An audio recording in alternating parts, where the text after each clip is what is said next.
Hello friends, very welcome to this video. So in this video we are going to explain data center sector in India. तो data center sector India के अंदर किस तरीके से emerge हो रहा है, क्या क्या इसके कॉम्प्लेक्सिटीज हैं, किस तरीके से कितना कैपेक्स होने वाला है 2030 के अराउंड, यानी कि आने वाले 5 सालों के अराउंड। तो 5 ईयर का हम लोग यहाँ पे पूरा प्लान यहाँ पे इस वीडियो के अंदर हम लोग डिस्कस करेंगे। रेफरेंस लेंगे हम लोग यहाँ पे रेफरेंस लेंगे JM फाइनेंशियल्स का थीमेटिक रिपोर्ट का। ओके, सो इसको देख के हम लोग यहाँ पे ये पूरा जो है, ये पूरा हम लोग वीडियो के अंदर आपको सारा चीजों यहाँ पे शो करने वाले हैं। तो चलिए शुरू करते हैं इस वीडियो को बिना किसी देरी करते हुए। Okay, make sure to like subscribe and share to get all this type of videos into your notification early.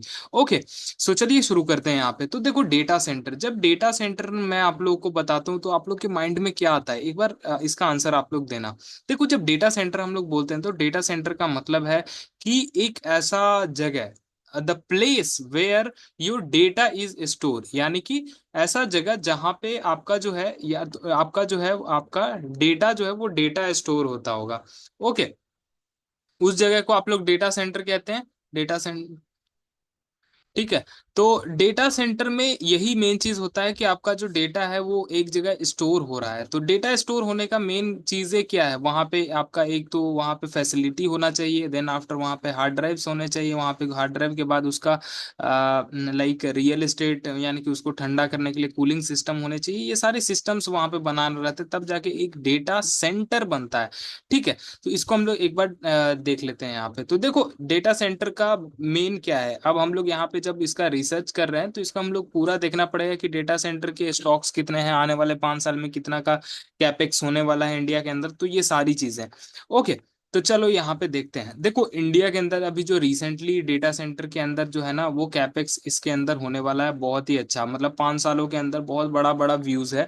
तो देखो, रिसेंटली अभी करेंटली अगर अब मैं आपको बताऊं तो डेटा सेंटर का जो टोटल कैपेसिटी है ये 1335 करोड़ का है, सॉरी मेगावाट का है।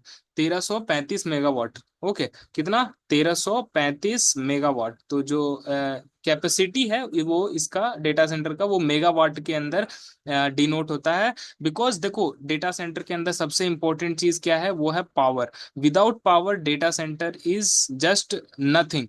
ओके, इसीलिए उसके हर एक रेक को जो है ना, उसको पावर से डिनोट किया जाता है कि कितना मेगावाट का वो, क्योंकि जितना ज्यादा उसका कैपेसिटी होगा उतना ज्यादा वो पावर कंजम्पशन करता है, इसलिए उसको मेगावाट में हम लोग मेजर करते हैं। ओके, तो 1335 मेगावाट का, इसको इंक्रीज कितने तक करना है, 5 गीगावाट तक।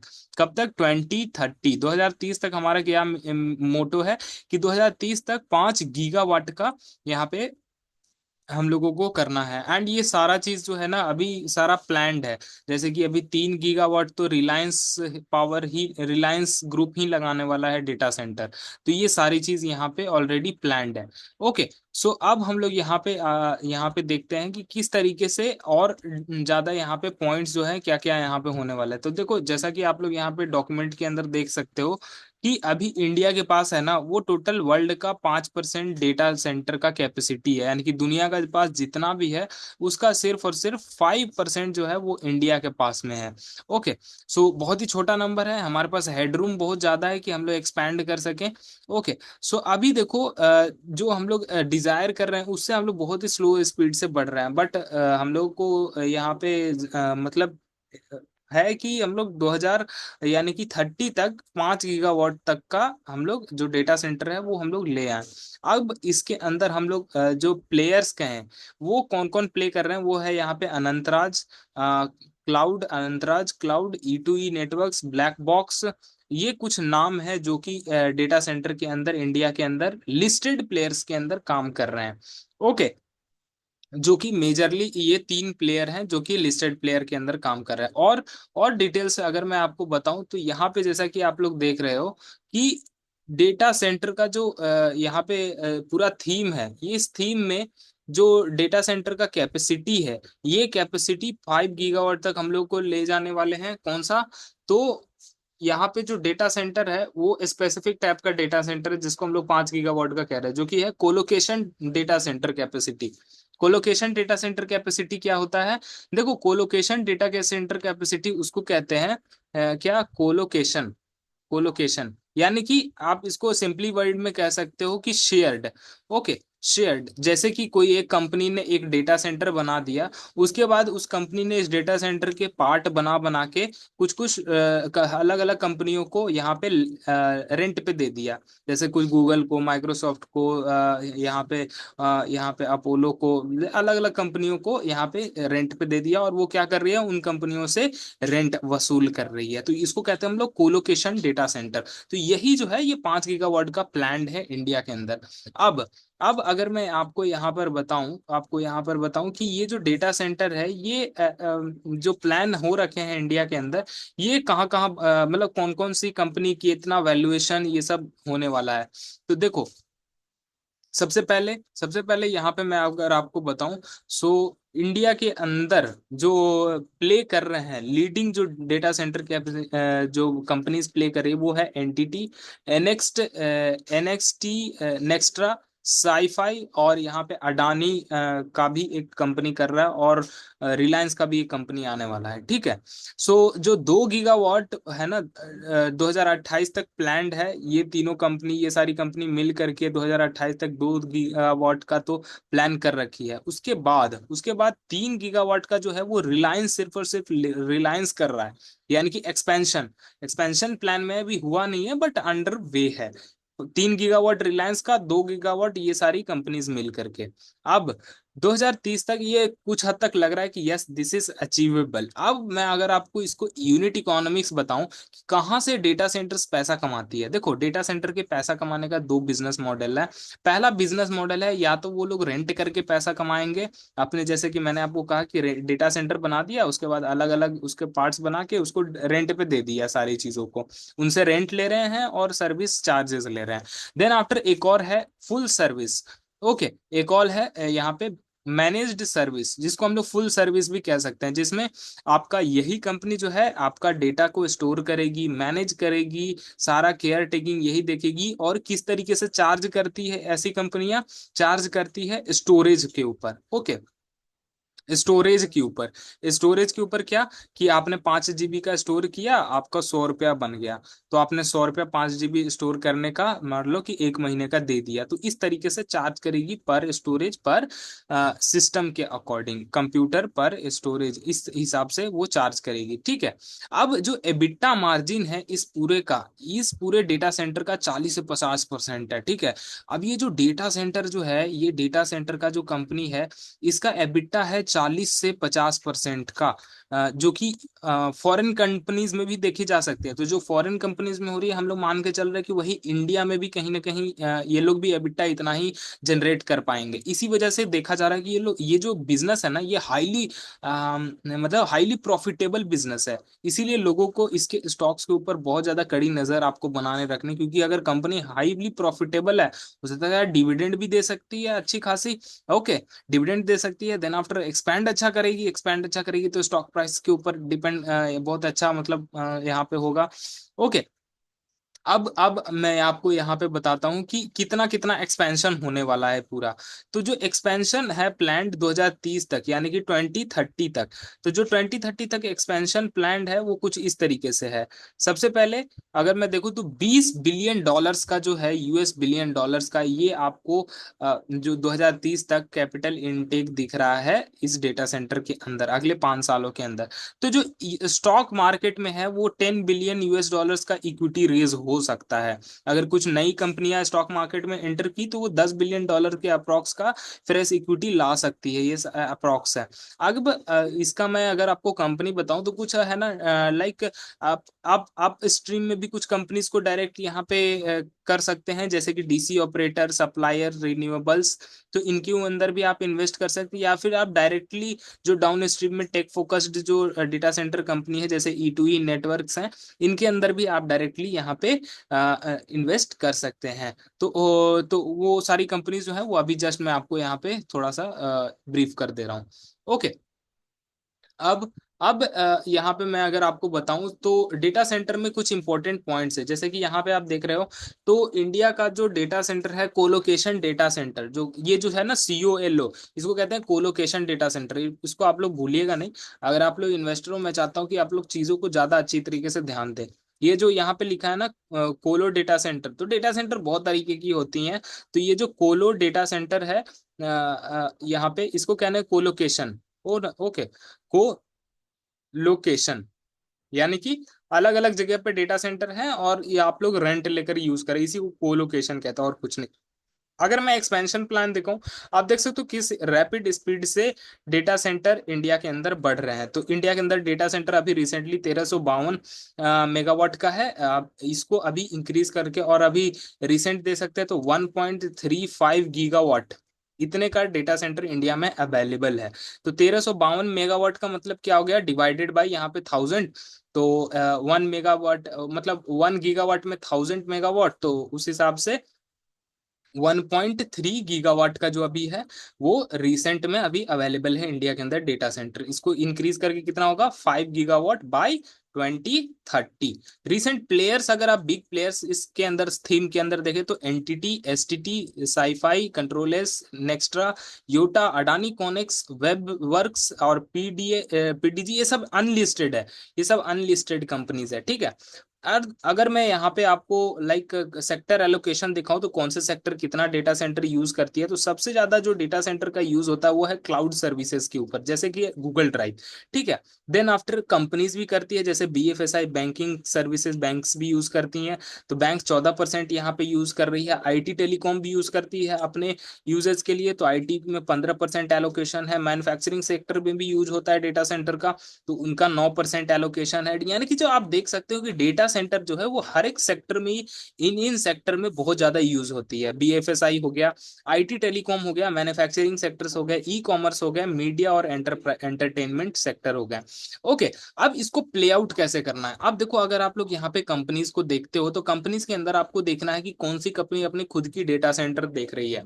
अब देखो एक चीज आप ध्यान दो, मैं आपको एक एग्जांपल दिखाता हूं कि आपको किस तरीके से प्ले आउट करना रहता है इन सभी चीजों को। देखो एक कंपनी है, ठीक है, एक कंपनी है, जैसे मैं कंपनी का नाम यहाँ पे बताता हूँ, नायका। ओके, मैं यहाँ पे कंपनी का नाम बताता हूँ, नायका। ओके, अब नायका है, नायका क्या करती है, एक e commerce fashion e commerce company है। ओके, ई कॉमर्स कंपनी है। अब इस कंपनी को पास अपना डेटा सेंटर चाहिए होगा, इसका सारा काम तो इलेक्ट्रॉनिक होता है, डेटा सेंटर में सारा चीज इसका स्टोर रहता है। तो अगर इसको लेट से कि इसको 100 मेगावाट का इसको डेटा सेंटर यूज करना, अगर ये रेंट पे लेती है तो इसको 5 करोड़ रुपए हर हर साल पे करने होंगे, हर महीने पे करने होंगे लेट से। अगर ये खुद का डेटा सेंटर बना लेती है तो 5 करोड़ इसके बच जाएंगे। तो अगर इन फ्यूचर अगर किसी कंपनीज में यानी कि ई कॉमर्स कंपनी के अंदर अगर अनाउंसमेंट हो कि हम लोग आगे जाकर के अपना खुद का डेटा सेंटर बनाने वाले हैं, सो वो उस कंपनी के लिए एक फेवरेबल और पॉजिटिव चीज हो जाएगा, क्योंकि वो क्या कर रही है, अपना एक्सपेंस है ना वो बैकवर्ड इंटीग्रेशन से कम कर रही है। तो इसको हम लोग कहेंगे बैकवर्ड इंटीग्रेशन, क्योंकि ये क्या कर रही है कि अपने डेटा सेंटर खुद बना रही है और खुद उसको यूज करेगी। तो ये है इन हाउस डेटा सेंटर, इसको कोलोकेशन डेटा सेंटर नहीं कहेंगे। कोलोकेशन डेटा सेंटर हम लोग नहीं कहेंगे, इसको कहेंगे इन हाउस डेटा सेंटर, ठीक है। तो अगर इस तरीके की डेटा सेंटर की न्यूज आती है किसी कंपनी में, वो उस कंपनी के लिए अच्छी न्यूज है, ठीक है। तो ये सब इस तरीके से इन न्यूज़ेस को प्ले करना होता है, समझ गए आप लोग। तो न्यूज को भी देखने का बहुत ज्यादा अलग अलग तरीके हैं, तो आपको इन तरीकों को जानना होगा एज एन इन्वेस्टर। अब हम लोग यहाँ पे थोड़ा सा आगे बढ़ते हैं एंड थोड़ा सा और डेटा पॉइंट्स को हम लोग देखते हैं, डेटा पॉइंट्स को रहने देते हैं, फिर हम लोग देखते हैं एक्चुअल में ये डेटा सेंटर होते क्या है, ठीक है। अगर आप लोग इस पिक्चर को यहाँ पे देख रहे होगे ध्यान से, तो इस पिक्चर में आपको क्या दिखाई दे रहा है, इस पिक्चर में आपको यहाँ पे एक डेटा सेंटर दिखाई दे रहा है। ये आपको एक डेटा सेंटर दिखाई दे रहा है। देन आफ्टर आपको यहाँ पे दिखाई दे रहा होगा, आपको, आप यहाँ पे देख सकते हो डेटा सेंटर के बाद ये आपको डेटा सेंटर दिखाई दे रहा है। यहाँ पे आप देख रहे हो कि आपको डेटा सेंटर का ब्रेकडाउन दिखा रखा है। तो जो डेटा सेंटर बनता है इसके अंदर अलग अलग कंपनीज रहती है, जैसे कि first of all data centre में आपको बिल्डिंग्स बनाने रहते हैं। देन आफ्टर बिल्डिंग के अंदर सबसे इंपॉर्टेंट पार्ट कोई डेटा सेंटर में रहता है वो है हीट एक्सचेंजर्स और एसी यूनिट। तो एसी यूनिट इंपॉर्टेंट है, हीट एक्सचेंजर इंपॉर्टेंट है। देन आफ्टर सर्वर रूम के लिए आपको चाहिए होता है चिप। तो चिप अगर मैं आपको बताऊं तो चिप तो इंडिया में बन नहीं रहा है, कौन बना रहा है चिप, चिप आता बनाता है एनवीडिया। एनवीडिया हो गया, इंटेल हो गया, ये सब बनाती है चिप, जो कि डेटा सेंटर में सबसे इंपॉर्टेंट चीज कुछ है तो वो है चिप। चिप के बाद सबसे इंपॉर्टेंट कोई चीज है वो तो है हीट एक्सचेंजर और एसी यूनिट। ठीक है, तो ये चीज इंपॉर्टेंट है। तो चिप इंडिया में तो वैसे मैन्युफैक्चर हो नहीं रहा है, अभी बना है। तो जिस लेवल का इनको चिप रहता है वो इंडिया में नहीं बन रहा है, this is the truth. Okay. अब यहाँ पे ये सारी चीजें चाहिए होती है, तो और जनरेटर चाहिए होता है, यूपीएस चाहिए होता है, 24/7 कूलिंग यूनिट चाहिए होता है, और कुछ बंदे चाहिए होते हैं। तो बंदे उतने नहीं चाहिए होते हैं, थोड़े बहुत। And then after security person और नेटवर्क रैक, जिसके ऊपर ये सारे चिप्स को माउंट किया जाता है। ओके। अब ये जैसे कि आप डेटा सेंटर अपने लेफ्ट साइड में आप लोग देख पा रहे हैं, तो ये जो डेटा सेंटर कुछ इस तरीके से दिखाई देता है। इसमें सिर्फ और सिर्फ कोई, ये भी कंप्यूटर ही रहता है, बट इसमें क्या है कि किसी तरीके का आपको मॉनिटर नहीं दिखाई देगा। सिर्फ और सिर्फ ये हार्ड ड्राइव्स रहते हैं, जिसके जो कि इंटरनेट और केबल्स के थ्रू आपके फोन तक से जुड़े हुए रहते हैं, जिसके अंदर आप कुछ भी स्टोर कर सकते हैं। जैसे कि अभी आप गूगल जो है, आप गूगल ड्राइव पे अपना फोटो को यहाँ पे अपलोड कर दीजिए, तो वो कहाँ पे अपलोड होता है? वो इसी तरीके के किसी डेटा सेंटर में अमेरिका के अंदर अपलोड हो रखा होता है। अब चूंकि वो एक्सटर्नल, यहाँ पे इंटरनल मतलब इंडिया का भी सिक्योरिटी इशू आता है कि बाहर के कंपनीज जाके बाहर में अपना हमारे कंट्री का डेटा स्टोर है, तो वो उससे कुछ भी बना सकता है। ठीक है, इसीलिए इंडिया को डेटा सेंटर का बहुत ज्यादा जरूरी है, जो कि 5 गीगावाट है 2023 तक, एक यहाँ पे प्लान्ड है। ओके। अब यहाँ पे हम लोग आगे बढ़ते हैं, आगे बढ़ते हैं, और यहाँ पे मैं आपको बताता हूँ कि डेटा सेंटर में और क्या क्या चीजें हैं।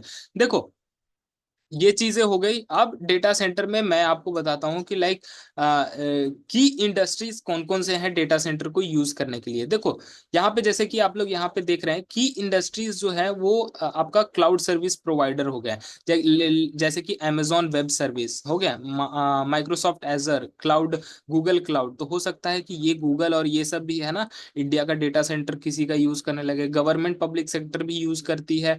ओके, देन आफ्टर बीएफएसआई हो गया, आपका टेलीकॉम सर्विस हो गया, मीडिया और एंटरटेनमेंट, ये भी बहुत ज्यादा हाई लेवल पे अपना डेटा सेंटर यूज करती है। ई कॉमर्स यूज करती है, हेल्थ और लाइफ भी यूज करती है।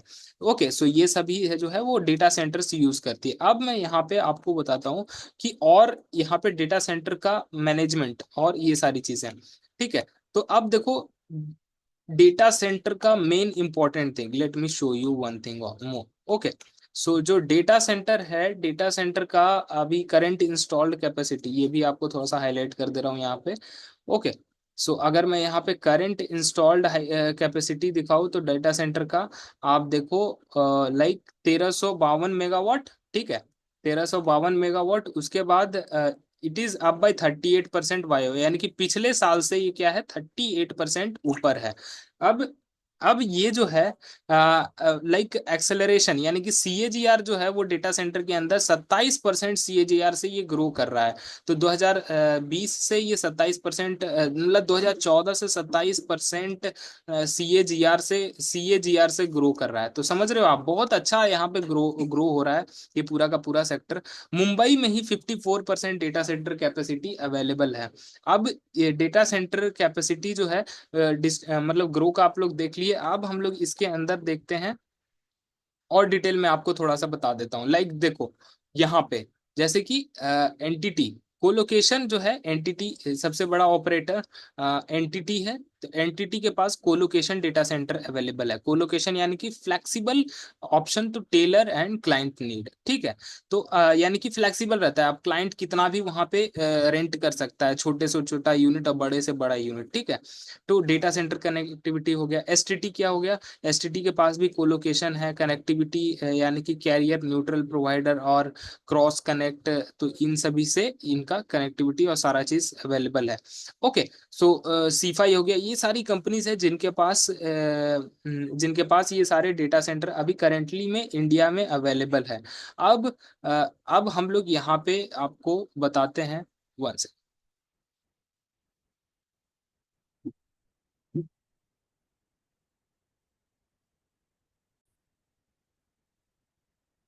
ओके, सो अब डेटा सेंटर के अंदर जो कंपनीज हैं वो कितना कितना का कैपेक्स करने वाले हैं वो आप लोग यहाँ पे देख लीजिए।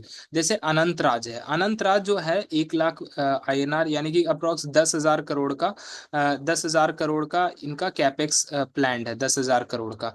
तो 10,000 करोड़ ये आने वाले 5 सालों के अंदर, 5 ईयर्स के अंदर इन्वेस्ट करने वाली है। STT जो है ये अप्रोक्स, तो मिलियन INR, तो ये आप एक जीरो कम कर दो उतना करोड़ हो जाएगा, तो 3500 करोड़ के आसपास ये करने वाली है। रिलायंस बहुत ही बड़ा करने वाली है, यानी कि अप्रोक्स 2 लाख इतना करोड़ का, 2 लाख एक, मतलब यहाँ पे ओके हाँ, 2,17,500 करोड़ का, तो इतने का इन्वेस्टमेंट करने वाली है अपने डेटा सेंटर के अंदर। अडानी कॉनेक्स देखे तो ऑलरेडी 34,800 करोड़ का इन्होंने कर रखा है। ब्लैक स्टोन भी यहाँ पे पीछे नहीं है, ये भी 20,000 करोड़ का करने वाला है एक्सपेंशन। तो जो कैपेसिटी है ऐड करेगी अंतराज 300 मेगावाट। ओके, एक चीज और आप लोग यूनिट जान लो कि 1,000 megawatt, megawatt is equal to 1 gigawatt होता है। ओके, समझ गए। तो ये चीज भी आप लोग दे, 1,000 मेगावाट इजकल टू 1 गीगावाट। ठीक है, तो 300 ये हो गया, 300 अनंतराज, 300 ये 100, 550, 250, 244, 230, 3,000, यानी कि 3 गीगावाट तो सिर्फ और सिर्फ रिलायंस यूज करने वाला है। 1 गीगावाट सिर्फ और सिर्फ अडानी यहाँ पे करने वाला है। योटा जो है ये भी अप्रोक्स 1 गीगावाट के अप्रोक्स, मतलब 900 मेगावाट करने वाला है। और black stone 0.5 gigawatt. Okay, ICRA estimated 1 gigawatt. तो आप देख रहे हो अगले 4-5 सालों, 6-7 सालों के अंदर आप देखो कि इंडिया के अंदर मोर देन मतलब 7 गीगावाट तो मुझे दिख रहा है कि 7 गीगावाट आने वाला है। ओके, सो कुछ इतना होने वाला है। अब कैपेक्स स्क्वायर फीट के हिसाब से देखे तो इस तरीके से सारा चीज हम लोगों का चल रहा है। अब इसका डिटेल में अगर मैं आपको बताऊं और, तो मेन हम लोगों का जो प्लेयर है वो अभी लिस्टेड स्पेस में आप अनंतराज को देखो, ब्लैक स्टोन पे देखो। ओके, और ई टू ई नेटवर्क्स को देख सकते हो। तो ये सभी जो है वो लिस्टेड स्पेस में अभी अच्छे स्टॉक है जो अभी काम पे लगे हुए हैं। आगे लिस्ट होंगे तो बिल्कुल हम लोग IPO में उसको वीडियोस अपलोड कर देंगे। ओके, तो ये था कुछ वीडियो। अब यहाँ पे मैं आपको बताता हूँ कि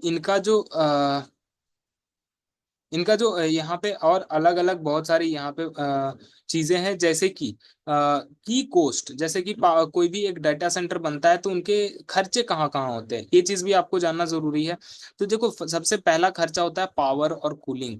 देखो, डेटा सेंटर में सबसे मोस्ट इम्पोर्टेंट पावर, ये चीज सबसे इंपॉर्टेंट है। सबसे बड़ा यानी कि 50-60% जो है कोस्ट, कोस्ट जो है वो इसका जाता है पावर को। पावर इसको चाहिए होता है कूलिंग करने के लिए। ओके, कूलिंग करने के लिए पावर चाहिए होता है, और कूलिंग ही करने के लिए पावर चाहिए होता है, और फिर इसके डेटा सेंटर को रन करने के लिए, ये दो चीज के लिए सबसे ज्यादा पावर कंजम्पशन होता है। बिकॉज आप देखो डेटा सेंटर में क्या है, हीट जो है वो हीट बहुत ज्यादा प्रोड्यूस होती है। ओके, इसके लिए इनको ये सारी चीजें अवेलेबल होती है। इनको जनरेटर चाहिए होता है, हीट या liquid cooling, air flow management चाहिए होता है। ओके, सो ये सारी चीजें इनको जरूरी होता है। स्टाफ में तो बहुत ही कम इसका लाइक कॉस्ट बैठता है। ओके, सो मेन इसका जो कॉस्ट है वो इसमें बैठता है। कौन कौन सी अब कंपनियां हैं जो कि इस कंपनी को इसके अंदर प्रोवाइड करने वाली हैं, हेल्प करेगी इस कंपनी को ग्रो करने में। सो अब मैं आपको थोड़ा इसका ब्रेक डाउन कर देता हूँ। ओके, सो इसके अंदर कंपनीज में आपको थोड़ा सा बता देता हूँ यहाँ, हाँ इस वाले फिगर में। सो ये क्लियर फिगर है, मैं इसको और बड़ा कर देता हूँ। ओके, सो इस फिगर को ध्यान दीजिए, फिगर को ध्यान दीजिए, और इस पार्ट को थोड़ा आप लोग ध्यान देकर देखिएगा। अब देखो डेटा सेंटर ये जो बन रहा है ये आपको डेटा सेंटर है, ठीक है, ये डेटा सेंटर है। अब इस डेटा सेंटर में कौन कौन सी कंपनी क्या क्या प्रोवाइड कराएगी, हम लोग यहाँ भी लेफ्ट साइड में लिखेंगे, ठीक है। इस कंपनीज को आप लोग नोट करिए, ये सारे डेटा सेंटर के एनेक्सिलरीज स्टॉक्स हैं। बट एनेक्सिलरीज क्यों उतने अच्छे नहीं हैं, मैं आपको अभी रीजन बताऊंगा, बट ये भी ठीक ठाक है, इन स्टॉक्स को भी आप लोग नजर बना सकते हैं। सबसे पहला आप देखो स्नाइडर, क्या है, पावर, मतलब पावर डिस्ट्रीब्यूटर भी है, और पावर डिस्ट्रीब्यूशन की सारी चीजें स्नाइडर देखता है। तो सबसे फर्स्ट स्टॉक SCHNEIDER, स्नाइडर। ₹890 के आसपास अभी करंट स्टॉक प्राइस चल रहा है। Then after Siemens, Siemens Electric, Siemens, Siemens Electric. Then after आपको कौन सा स्टॉक, लिस्टेड स्टॉक दिख रहा होगा, ABB India, ABB India. ABB India अभी डीलिस्ट होने वाला है, इसका अलग अलग कंपनी, डीलिस्ट नहीं होने वाला मतलब इसके कंपनीज यहाँ से ब्रेक डाउन करने वाले हैं, लाइक इनका ऑटोमेशन स्पेस अलग होने वाला है, तो आप एबीबी इंडिया पे ध्यान देना। अभी 1,16,000 करोड़ का इनका एबीबी इंडिया का मार्केट कैप है। स्नाइडर का भी यहाँ पे आप लोग देखो, इन सभी कंपनीज का। देन आफ्टर और कौन से हो गए, हिटाची, हिटाची भी इंडिया में लिस्टेड है, तो हिटाची, ठीक है। ये डेटा सेंटर को बनाने में ये सारी कंपनीज हेल्प करेंगी। अब और यहाँ पे आपको कौन सी कंपनी दिख रही है, पावर बैकअप के अंदर एटलस कॉपको, एनर्जी सिस्टम, जेनेरैक। यहाँ पे आपको जीई वर्नोवा दिखाई दे रहा होगा, ठीक है, जीई वर्नोवा, ये भी इंडिया में लिस्टेड है। ये तो जिनका मुझे है ना याद है उनको मैं यहाँ पे लिस्ट कर दे रहा हूँ। जेनेरैक है कि नहीं है एक बार चेक कर लेते हैं, ठीक है। तो कौन सी कंपनी है ये, एनर्जी सिस्टम, ठीक है। देन आफ्टर जो जो पता है एक बार हम लोग उसको लिख देते हैं, देन आफ्टर चार्ट के ऊपर हम लोग देखेंगे। तो इसमें भी तो कोई कंपनी नहीं है, कैरियर, इकोलैब एक बार हम लोग चेक कर लेंगे। म्यूंटर्स, ये भी हम लोग एक बार चेक करना पड़ेगा। बॉश, बॉस है हमारे पास, बॉश। अब बॉस देखो, सिक्योरिटी सिस्टम में बॉस, सिक्योरिटी सिस्टम में सीपी प्लस भी हो सकता है, ये भी है सिक्योरिटी प्लस में, सिक्योरिटी में। और मित्सुबिशी तो नहीं है इंडिया के अंदर, और इस इधर कौन सा हो गया, रोल्स रॉयल्स किस चीज में है भाई, पावर डिस्ट्रीब्यूशन में, ओके। जेनेरैक, जेनेरैक बहुत देखने को मिल रहा है, एक बार हम लोग चेक कर लेते हैं जेनरैक का, जेनरैक का क्या सिस्टम है, ओके। तो यहाँ पे हम लोग आ गए चार्ट के ऊपर, हम लोग एक बार जेनेरैक, जेनरैक एक बार चेक कर लेते हैं। नहीं, जेनरैक करके कोई भी कंपनी नहीं है, ओके।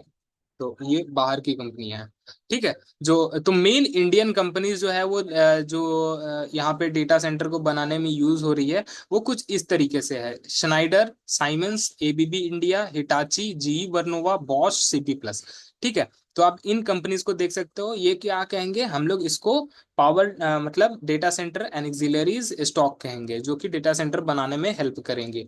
और इसके बाद डेटा सेंटर में आपको यहाँ पे बनाने में आपको है ना जो इसका इंफ्रास्ट्रक्चर है वो लोढ़ा भी यहाँ पे है, लोढ़ा आप लिख सकते हो, जो कि इसका सारा बिल्डिंग वगैरह बनाने में हेल्प करेगा, ओके। सो कुछ इतना कंपनी, और भी बहुत सारी कंपनियां, मैं ऐसा नहीं कर रहा हूँ सिर्फ यही है, और भी कंपनियां हो सकती है जो कि हम लोग सेपरेट वीडियो में देखेंगे। इस वीडियो में तो हम लोगों ने देखा कि एक्चुअल डेटा सेंटर है क्या, कैपेसिटी क्या है, एक्सपेंशन प्लान क्या है, कैपेक्स क्या है, कौन कंपनी इन्वॉल्व है, कौन कंपनी आने वाली है, आने वाली कंपनी कितने का फंड रेज कर सकती है, जो कि $10 बिलियन का है, जो कि इंडियन इक्विटी मार्केट से वो लोग रेज कर सकते हैं, ठीक है। तो ये सारी चीजें और ये सारी डेटा पॉइंट्स हम लोगों ने यहाँ पे देखा। अब हम लोग यहाँ पे ये सारी चीजें देख लिए हैं, तो आप लोग यहाँ पे समझ सकते हैं कि अब डेटा सेंटर के अंदर जो की इंडियन लिस्टेड प्लेयर्स हैं, जो कि यहाँ पे हो सकता है तो आगे चल के काम कर सकते हैं, वो है यहाँ पे आप लोग देख सकते हो। First Bharti Airtel, okay. भारती एयरटेल कैसे, भारती एयरटेल जो है वो ग्लोबल टेलीकॉम कम्युनिकेशन है, इनके इनको, तो ये जो है ये नेक्स्ट्रा, नेक्स्ट्रा से मिलकर के इनका डेटा सेंटर इनका बन रहा है। Nxtra position is as internet provider, okay. तो नेक्स्ट्रा से इनका data centre provider. Then after Power Grid Corporation, power transmission and distribution. अब ये क्या है, पावर का सबसे बड़ा कंपनी है पावर ग्रिड कॉर्पोरेशन, ये पावर सप्लाई में एक क्रूशियल रोल यहाँ पे प्लान कर सकता है। साइमन इंडिया, जैसे कि मैंने अभी आपको बताया, Adani green energy, Simon India क्या है, इंडस्ट्रियल ऑटोमेशन और इंजीनियरिंग सर्विसेज जो भी बनेंगी ना, उसमें ये प्रोवाइड कराता है। अब यहाँ पे है पावर सप्लाई सिस्टम और ये सभी चीजें जो बनती है वो साइमन इंडिया यहाँ पे प्रोवाइड कराती है। अब यहाँ पे अगर मैं आपको बताऊं, सो लाइक मार्केट कैप इन कंपनीज का आप लोग यहाँ पे डायरेक्ट देख सकते हो, ओके। तो ये सारी चीजें हो गई। अब और कंपनीज क्या है, सीजी पावर हो गया, एबीबी इंडिया हो गया, टाटा कम्युनिकेशन हो गया, ब्लू स्टार हो गया आपका, एचवीएसी हीटिंग में, और एपीएल अपोलो ट्यूब हो गया स्टील स्ट्रक्चर्स बनाने के अंदर। तो इन सभी कंपनीज को आप लोग यहाँ पे देख सकते हो, ओके। और हम लोग यहाँ पे आगे अगर देखें, सो और स्टॉक भी हैं, बहुत सारे स्टॉक हैं, जैसे कि जी वर्नोवा मैंने अभी आपको बताया डेटा सेंटर में बहुत अच्छा काम कर रही है। ओके। देन आफ्टर के ई आर, अपार इंडस्ट्रीज, कॉइल एंड केबल्स वगैरह बनाने में, अमर राजा बैटरीज हो गया, बैटरीज ये सब उनका यूपीएस सिस्टम बनाने में, रेडिंगटन हो गया, आईटी डिस्ट्रीब्यूशन रेडिंगटन, एप्पल का भी सारी चीजें रेडिंगटन ही देखती है। एंड देन आफ्टर आप लोग यहाँ पे देख सकते हो, यहाँ पे देख सकते हो और कौन सी कंपनी है, रेलटेल हो गया, और टेक्नो इलेक्ट्रिकल हो गया, जुपिटर वैगन हो गया, रेल इक्विपमेंट, ये क्या करेगी, data centre battery energy storage system, BESS sector के अंदर, यानी कि जुपिटर वैगन्स क्या है, बीईएसएस में भी हेल्प करती है। ओके। जो बैटरी एनर्जी स्टोरेज सिस्टम्स बनाने में, ठीक है, इसीलिए आपको ये ध्यान देना है। इंजीनियरिंग प्रोक्योरमेंट सर्विसेज में आपका टेक्नो इलेक्ट्रिकल्स एंड इंजीनियरिंग कंपनी लिमिटेड, ये भी आप देख सकते हो, पावर इंफ्रास्ट्रक्चर्स बनाने के अंदर ये यूज होगा ये कंपनी। नेटवेब टेक्नोलॉजी को भी आप लोग यहाँ पे नजर बनाए रखिए। तो ये सारी कंपनीज क्या है, डेटा सेक्टर के इर्द गिर्द है ना, around of data sector. Okay. So ये सभी चीजें आप लोगों ने देख ली। Okay. So in future data center एक अच्छा खासा सेक्टर यहाँ पे होने वाला है। स्टॉक्स मैंने आपको बताए हैं, स्टॉक्स को एक बार हम लोग चार्ट के ऊपर देख लेते हैं। ओके। बिफोर मूविंग अहेड, तो अब सबसे पहले स्टॉक हम लोग देखते हैं अनंतराज। ओके। अनंतराज क्या चल रहा है, तो अनंतराज का अगर अभी आप देखें तो अनंतराज का पी है ना 44 पी पे ट्रेड कर रहा है, 44 पी पे ट्रेड कर रहा है। अगर अभी आपको यहाँ पे फाइनेंशियल्स देखे तो अनंतराज का फाइनेंशियल्स बहुत ही अच्छा है। ईपीएस हर एक क्वार्टर में लास्ट 2 साल से कंटिन्यूअस ग्रोथ में है। ठीक है, कंटिन्यूअस। इसका अभी फ्री फ्लोट मार्केट कैप 34% का है, जो अभी करंट मार्केट कैप है 20,000 करोड़ का है। ओके। सो 1/3 यानी कि अप्रोक्स 90,000 मतलब तो हो गया इसका मतलब 7,000 करोड़ का फ्री फ्लोट मार्केट कैप है। तो हो सकता है बहुत ही अच्छा इंक्रीमेंट इसमें भी देखने को मिल सकता है हम लोगों को। अब नेक्स्ट स्टॉक स्टॉक क्या है, ई टू ई नेटवर्क्स। तो ई टू ई नेटवर्क्स क्या है, E two E networks, E two E networks, इनका भी अपना बहुत अच्छा एक्सपेंशन प्लान डेटा सेंटर के अंदर है। इस कंपनी का पी 151 थोड़ा हाई चल रहा है, and free float 35% free float market cap है, 6,000 करोड़ का मार्केट कैप का कंपनी है। देन आफ्टर नेटवेब टेक्नोलॉजीज, नेटवेब टेक्नोलॉजीज अगर मैं आपको बताऊं तो इनका वीकली चार्ट अगर मैं आपको दिखाऊं, सो ऑल टाइम हाई से अभी जस्ट थोड़ा सा रिजेक्शन कर रही है। ऑल टाइम हाई क्रॉस करे तो कंपनी का स्टॉक अच्छा दिखने को मिल सकता है, सस्टेन करेगी 3,000 के ऊपर तो। देन आफ्टर एनएक्सएलरीज में आपको मैंने बताया था यहाँ पे जीई वर्नोवा करके। ओके। तो जी वर्नोवा यहाँ पे मैं अगर मैं आपको बताऊं तो जी वर्नोवा ये है। तो अगर इस कंपनी को देखें तो वीकली आज भी बहुत अच्छा कंपनी ने स्टॉक परफॉर्मेंस दिया है। ओके। सो स्टॉक अगर वीकली चार्ट के ऊपर, अगर मैं ये आपका वीकली चार्ट है, वीकली चार्ट के ऊपर अगर स्टॉक वही 2,900 के ऊपर अगर क्लोज करती है तो बहुत ही अच्छा ये ऊपर के साइड में देखने को मिल सकती है। ये कंपनी क्या है, ये कंपनी डेटा सेंटर में भी काम करती है और इलेक्ट्रिकल प्रोडक्ट्स बनाने में भी यानी कि पावर ट्रांसमिशन में ये काम करती है। तो बहुत ही अच्छा कंपनी है, जो कि सभी थीम के लिए एक सुटेबल हम लोग को देखने को मिल रही है यहाँ पे। ओके, एमएनसी कंपनी है of course. Then after ABB India, तो एबीबी इंडिया भी एक अच्छे खासे पोजीशन पे है। हम लोगों ने बहुत टाइम से एबीबी इंडिया को ट्रैक कर रहे हैं, एंड इसका भी जो बेस है वो 4,900 के करीब ऑलरेडी बेस बन चुका है। Okay. Then after Siemens, साइमेंस साइमेंस India ये सभी है ना एमएनसी कंपनीज ही है। ओके। तो ये थोड़ा दुख की बात है कि ये सारे काम एमएनसी कंपनी कर रही हैं, बट चलो ठीक है। अब इसका आप लोग अगर मार्केट कैप देखो तो 1.2 लाख करोड़ का है। ठीक है, पी 48 पी है, 25% का इसका फ्री फ्लोट मार्केट कैप है। रिसेंटली स्टॉक जो है वो 1:2 रेशियो में यहाँ पे जो है स्प्लिट हुआ है। ठीक है, तो स्टॉक अच्छा खासा यहाँ पे पैटर्न और बेस बनाते हुए नजर आ रही है। अगर ये 3,300 के करीब अगर सस्टेन करती है तो ऊपर के साइड का लेवल अच्छी खासी देख सकती है। ठीक है। तो ये सभी हो गया, हम लोगों ने थोड़ा सा डिस्कस कर लिया कंपनीज के प्रोफाइल को, डेटा सेंटर को भी मैंने आपको दिखा के बता दिया कि हाँ कौन कौन से डेटा सेंटर में कंपनीज यहाँ पे काम कर रही है। ओके, होप सो कि आप लोग को वीडियो के अंदर डेटा सेंटर के बारे में और डिटेल्स में पता चला होगा। अगर चला हो तो अपने कमेंट सेक्शन, अपने सुझाव जरूर कमेंट सेक्शन में देना। एंड मिलते हैं हम लोग किसी और वीडियो में किसी और सेक्टर को यहाँ पे डिटेल में एनालिसिस करते हुए। ओके, चलो, thank you very much for watching this video.